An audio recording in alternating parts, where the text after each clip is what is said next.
Hello नमस्कार, मी शारदा. तुमचं सर्वांचं खूप खूप स्वागत आहे शारदा मराठी व्लॉगमध्ये. माझ्या सर्व ताई दादा मैत्रिणींना गुड मॉर्निंग. श्री स्वामी समर्थ. पहाटेचे 5 वाजले आणि 5चं बाहेरचं वातावरण बघा किती मस्त आणि फ्रेश वातावरण आहे. बाहेरच्या सर्व काही लाईटी चालू करून दिल्या आहे. उठल्यानंतर आहे ना घराच्या आजूबाजूच्या बाहेरच्या सर्वच लाईटी चालू करून देते. तर तुळशीला पण दिवा लावला आणि इथे मी माझ्यासाठी ठेवला आहे चहा. तर सर्वात आधी चहा घेणार आणि त्याच्यानंतर कामाला सुरुवात करणार. तर चला व्हिडिओ शेवटपर्यंत बघा आणि माझे व्हिडिओ तुम्हाला बघायला आवडत असेल तर चॅनलला सबस्क्राईब करा. तर इथं आता स्वयंपाकाची सुरुवात झाली आहे. भरपूर स्वयंपाक झाला आहे, थोडाफार बाकी आहे. तर इथे बघा मस्त अशी मोड आलेली मटकीची उसळ बनवलेली आहे आणि आता आधीला इथं जेवण करायला देते. त्याला शाळेत जायचं आहे. तर माझे घर हँडवॉशच्या बॉटलमधलं हँडवॉश संपलं होतं तर आता ते भरून ठेवते. म्हणजे कसं आपल्याला सतत हँडवॉश वगैरे लागतं आणि ते भरलेलं असलं ना का बरं असतं. तर ही बाटली काचेची आहे आणि खूप मस्त बाटली आहे. तर तिच्यात आता हे सर्व काही हँडवॉश भरून ठेवते. किचन रनर धुतला होता तर तो पण छान वाळला आहे. किचनमध्ये आता टाकते. पावसाळ्यामध्ये आणि थंडीमध्ये ना खूप उपयोगात येणारी ही वस्तू आहे किचन रनर. कसं आपल्याला किचनमध्ये सतत उभं राहायला लागतं स्वयंपाक वगैरे बनवायला. तर खाली फरची पण गार असते, त्याच्यामुळे खूप छान वस्तू आहे. आणि ही क्लिप घराच्या कामाची कमीत कमी 10-12 दिवसापूर्वीची आहे. तर ती पण मी ॲड केली आहे. तर खिडक्यांपर्यंत बांधकाम आलेलं आहे. तर मग म्हटलं चला दाखवूया तुम्हाला बांधकाम कुठपर्यंत आलं आहे. आणि आत्ता सध्या काम बंद आहे 10-12 दिवसापासून. तर एवढं काम झालेलं आहे आणि हे काम झाल्यानंतर आहे ना काम बंदच होतं.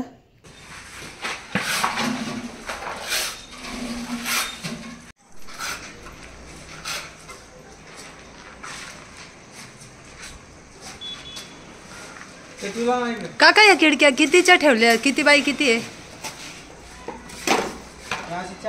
हा हा 4 का? 5 फूट 1 इंच म्हणजे 4 फूट 1 इंच. 4 बाय 4.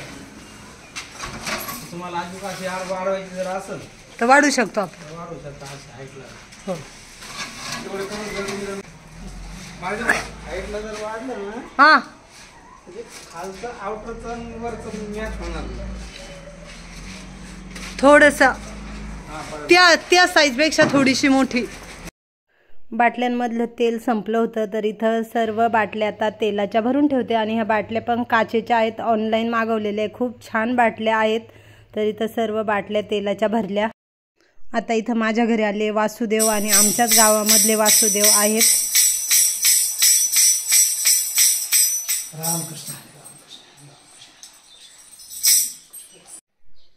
आज मी तुमच्या घरी आलो आहोत. तर काही तुमच्याकडून घ्यायला नाही आलो आहोत, तर तुम्हाला देण्यासाठी आलो आहोत. काय द्यायचं आहे? आज आपली संस्कृती ही वासुदेव महाराजांची आहे, आध्यात्मिक संस्कृती आहे. आणि ही मोरपिसाची टोपी घालून येणारा वासुदेव महाराज आज लोप पावत चाललेला आहे. आणि हा वासुदेव महाराज कायमस्वरूपी पुढे टिकावा हे आपलं आद्य कर्तव्य आहे. आपण सहजच वेगळं काहीतरी कोणी लालीबाप दिलं, काहीतरी आम्हीच दाखवलं तर आपण त्याच्या हाताला धरून निघून जातो. असंच काहीतरी एक क्रिसमसचा आपल्याला दाखवलं गेलं आहे. पण खरी आपली संस्कृती आहे ती वासुदेव महाराजांची आहे. आणि हा वासुदेव महाराज येतोय, सकाळ सकाळी सगळ्यांना जागृत करतो, ज्ञानदान देतो. आणि हे ज्ञानदान देण्यासाठी इथे आम्ही आलेलो आहोत. तरी ही आपली संस्कृती तुम्ही जपा, टिकवा, वाढवा.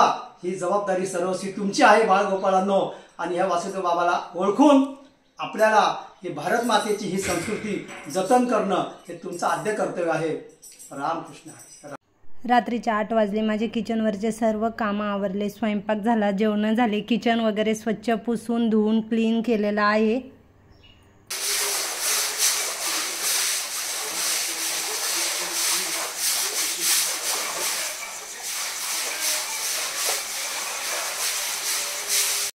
किचनमधले तर सर्वच कामं आवरले होते. आता घरामध्ये कोणतेच कामं नव्हते. थोडेसे कपडे बाहेर होते ते काढायचे बाकी होते, बाकीचे काढले होते.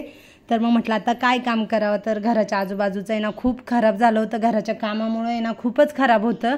आणि मग तेच पाय घरामध्ये फरचीवर गेले ना का फरची पण खराब होते. तर मग मी काय केलं आणि त्यातल्या त्यात खरं तर आज थंडी पण नव्हती. तर मग घराच्या आजूबाजूचं सर्व स्वच्छ धुतलं, झाडांना पाणी घातलं. रात्रीचे 8:45 वाजले आणि 8:45 वाजता घराच्या आजूबाजूचं सर्व काही धुवून काढलं, झाडांना पण पाणी घातलं आणि तुम्हाला वाटायचं की एवढ्या उशिरा घराच्या बाजूचं पण धुतलं आजूबाजूचं आणि झाडांना पाणी, पण दिवसभर ऑफिसमध्ये होते. ते बघा सर्व काही झाडांना पाणी घातलं. 2 दिवस झाले झाडांना पाणीच घातलं नव्हतं. मग म्हटलं चला आज झाडांना पाणी पण घालू आणि हे घराच्या आजूबाजूचं पण धुवून काढू. आत्ता धुतलं ना मग काय होतं, रात्रभर हे बघा ना इथे हात वगैरे पुसायचे कपडे ना ते बाहेरचे ते घरात घ्यायला लागतील. तर काय होतं, रात्रीचे जर धुतलं ना झोपायच्या आधी तर मग रात्रभर त्याच्यावर कोणी चालत नाही ना तर ते एकदम व्यवस्थित राहतं. म्हणजे पाय वगैरे मातीचे म्हणा किंवा यायचे जायचे ते उठत नाही फरचीवर. आणि दिवसा धुतलं तर मग माणसं पोरं सतत ये जाय करतात ना, त्याच्यामुळं मग ते काय होतं खराब होतं. त्याच्यामुळं मी मस्तपैकी सगळं घराच्या आजूबाजूचं धुवून काढलं. स्कूटी पण धुवून घेतली, त्याच्यानंतर मोटरसायकल पण धुतली, वरवर पाणी मारून घेतलं आणि सकाळी ना झाडांना पाणी घातलं होतं. त्याच्यामुळे आता काही झाडांना पाणी वगैरे नाही घातलं. तर बाहेरचं धुण्याचं हे एक मेन कारण आहे का ह्या टायमाला धुतलं ना तर एकदम छान रात्रीतून वाळून राहतं. म्हणजे दुसऱ्या दिवशी ना एकदम सकाळी उठल्यानंतर स्वच्छ आणि सुंदर वाळलेली आजूबाजूची पण बाहेरची जागा वाळेल राहते. तर आता मी टाकी चालू करेल वरती पाण्याची, ती बंद करते आणि गाडीवर पण कवर टाकून देते. मोटरसायकल स्कूटी वापरून ना काय होतं धूळ होते. त्याच्यामुळे मग म्हटलं चला वरवर का होईना ब्रश वगैरे नाही लावला पण पाणीच टाकून धुवून घेतली. हे माझ्या वडिलांच्या राईस मिलमधले तांदूळ आहे. जिरा 1008. हे एक गिऱ्हाईकाला द्यायचं आहे त्याच्यामुळे ते आणलेलं आहे. मस्त तांब्याचा हंडा पण घासला आणि तो पण भरून ठेवला आहे फुल, कारण आत्ता ना आम्ही तांब्याच्याच हंड्यातलं पाणी पितो. किचन पण माझं सर्व काय आवरून झालं आहे. हे बघा 9 वाजले रात्रीचे. किचन एकदम स्वच्छ आवरून घेतला. आत्ता आवरल्यानंतर आहे ना सकाळचे म्हणजे एकदम फ्रेश वाटतंय. तर चला आता बाहेरचे तर कामं आवरले. आता शिलाई मशीनवर एवढे कपडे त्यांच्या घड्या घालून आणि जे त्याच्या कप्प्यामध्ये ठेवून देते आणि व्हिडिओचा एंड करते. कसा वाटला आजचा व्हिडिओ कमेंटमध्ये नक्कीच सांगा. व्हिडिओ आवडला तर लाईक शेअर, चॅनलला सबस्क्राईब करा.